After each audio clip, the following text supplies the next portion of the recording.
All right, welcome back to the ninth NovNov technical project. Today we're going to be remoting into NovNov2 so that we can remote into NovNov-AdGuard so that we could download and configure AdGuard Home as a DNS filter. So let's go ahead and get started.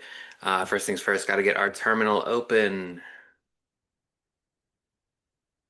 And I need to connect over to SSH, S Smith, at 161.358.5208 because that is my IP address. If you're following along hands-on, you'll want to use yours with our identity file of S Smith, a private key. That will get us in, if I remember the password that I used. There we go. So now we are S Smith on NovNov2, and then SSH root at. We have to use the private IP. If you guys remember, we restricted it to the private network internal to DigitalOcean. Let's go ahead and get into there. Oh, right. I gotta use the key file. I had a big day yesterday. Almost shocked myself to death, if you guys remember that. Did figure it out. Got that taken care of today. No more deaths. Apparently, I touched a screwdriver to a live wire, but it's fine. Um, there we go. Now we are root at NovNov-AdGuard. So we started out just on our host to SSH into smith using the identity file. Then from smith at NovNov2, tried to SSH into root, but right here, failed to add host to known host because that is a root file. Permission denied because I wasn't root, so I couldn't access the key. So I sudoed my SSH command and I was able to get in. I'm going to clear my screen now as we get into the AdGuard stuff. So AdGuard, if you're not familiar with it, they have several different products. AdGuard Home is a network-wide or a network-based DNS blocker filter thingy. Words are hard. It's NovNov and it's Sunday. But essentially, all we got to do is get it set up and running, and then any device that we set to use AdGuard as its DNS server will kind of filter traffic on there. They got a lot of stats, so that's neat, I guess. But I'm just going to go down to getting started, and they give us some options of curl, wget, and fetch. Let's see which we got. So I know we got curl. We don't have wget, or at least we don't have a manual entry for it. Yeah, we don't have it. And we don't have fetch. So we could just use curl. I'm partial to wget, so I'm actually going to see if I can just DNF install wget.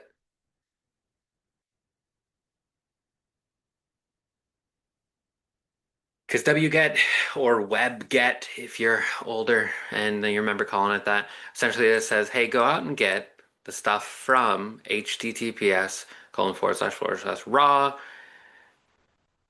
the script of install. Actually, I'm going to copy that and show that to you guys in a second, and then pipe it right into our shell. So what it's getting isn't the GitHub page, it is the raw script. And this one's very long and fancy, and it does a bunch of stuff for us automatically. So a lot of times on GitHub, people will just have those commands right in there for you that you can just, boom. And then what you're looking for is this message right here. AdGuard Home is now installed and running. You can control with the following commands. A weird thing about this though is that we still need to set it up.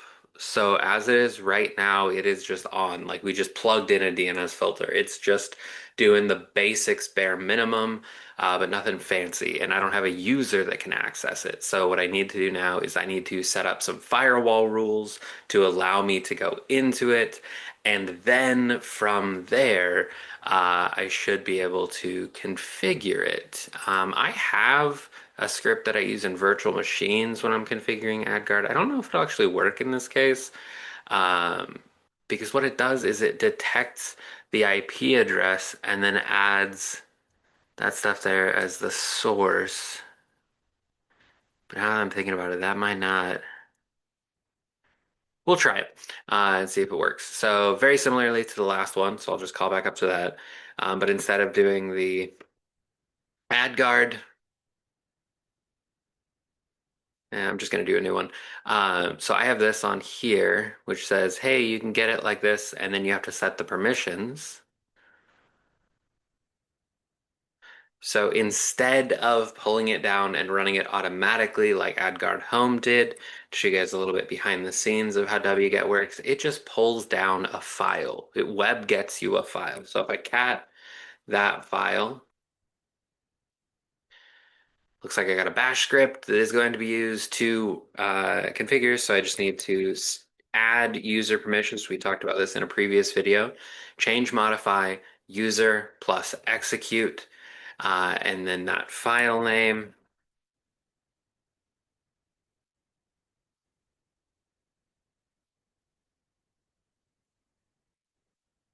Let's just call it directly within bash.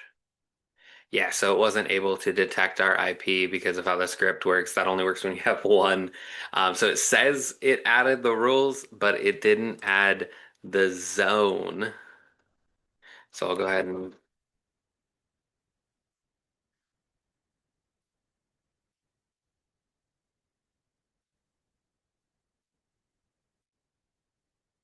then I think I need to put this computer's public.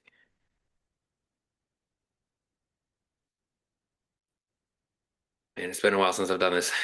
So that is going to be AdGuard. Let's go ahead and reload the firewall.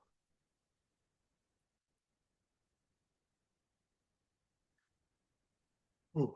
And then I might be able to just go right in over port 3000. So AdGuard uses port 3000 to configure.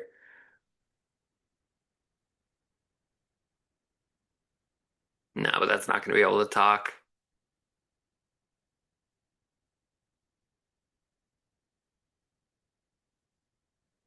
I'm so used to doing this locally, I didn't even think about the differences of doing it in a droplet on the digital ocean. Site can't be reached. I don't care how you compare to Pi-hole. You're very similar. There we go. Put from source. Table of contents might help out here.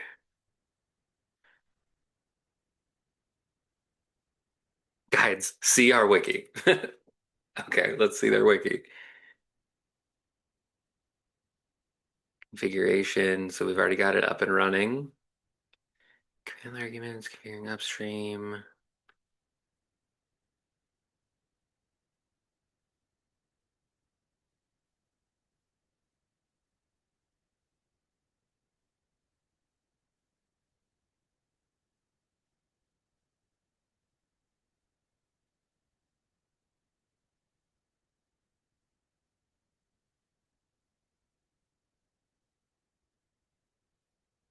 I don't really feel like going into binding host ports on this one. Um, this is again, NovNov is all about the finding a way to make it work, but AdGuard might be a bridge too far. What, bridge 4?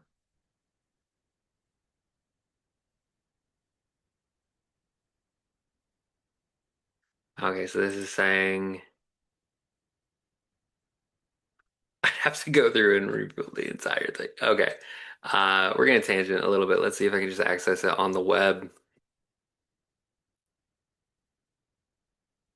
So that's gonna say no.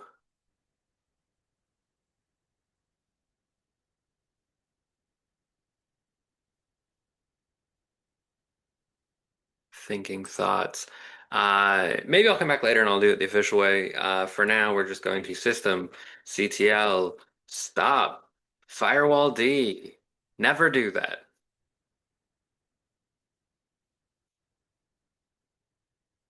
And I'm going to set up AdGuard Home very quickly, leave it on all interfaces so that it will work in our case. Admin username, I'm going to go with Jeff K. And then the password, please use a secure password. because this is a live on the web thing. Never trust Google. All right, now we can open our dashboard.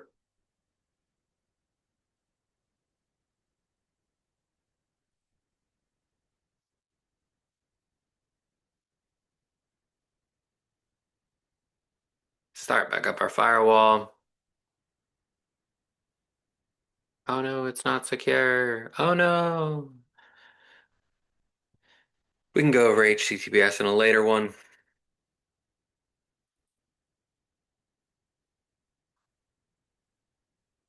All right, so very important. If you went that route instead of diving into the documentation, you are going to want to restart your firewall so that it actually works as a firewall.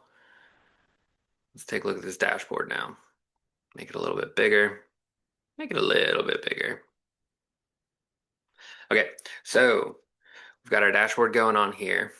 Not a whole lot, right? Because no one's using it as DNS. But let's go ahead and go into our filters, block lists, and we'll see that we've got the default setup. There are a ton of other block lists on here. You can scroll through and pick whichever ones you want. I'm just going to go with the Pro Plus Plus block list and the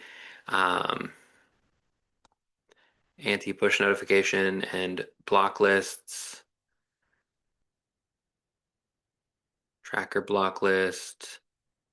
You can throw as many as you want in there. I don't think we have any regional ones to worry about. And then I'm a big fan of Fish Tank, even though it is a Cisco thing, so I'm going to throw that in there. And now we have a lot more going on. There are some bigger ones out there. I like using specific block lists instead of just saying use all of them. So check for updates. They are all up to date. So now what this means is if someone uses this as their DNS server, it will start blocking or filtering web traffic. I'm going to go ahead and set up a couple of my devices to use this so we can come back tomorrow and take a look at these statistics. But that's all for today's NovNov.